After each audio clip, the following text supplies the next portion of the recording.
আসসালামু আলাইকুম। এই যে দেখেন আমার ছেলে বথিয়া শাক তুলে নিয়ে আসলো। আসলে শাকের মধ্যে কিছু একটা থাকে যেটা এই যে দেখেন কতটা নরম, আর শাকগুলো দেখতে খুব ভালো লাগছে একদম। দেখা দেখা কাছে নিয়ে কতটা দেখেন টাটকা আর কত সুন্দর। একটা তো ফুল ফোটেনি, একদম কচি কচি। কে কে শাক খাবেন চলে আসেন আমাদের বাড়ি।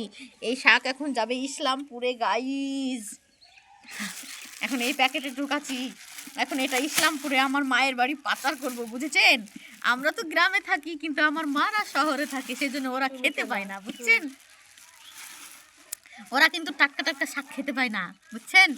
আর আমরা টাটকা শাক খাই প্রতিদিন, সেই স্বাদ, বুঝছেন? খুব স্বাদ। এই যে, আর শুধু স্বাদই না, আপনারা শাক খাবেন মাঝে মধ্যে, শরীরটা হেলদি, একদম শরীরটাও টাটকা থাকবে শাকের মতো। এই যে দেখেন কতটা টাটকা, দেখেন গাইজ। এত সুন্দর শাক আছে আপনাদের গ্রামে, দেখেন আমাদের গ্রামে কত সুন্দর শাক।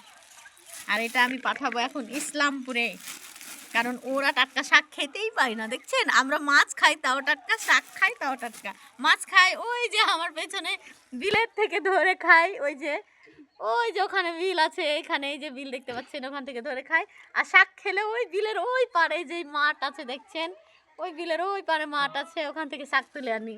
মানে আমাদের কত মজা, শাক খাই তাও বিলে, আবার মাছ খাই তাও বিলে।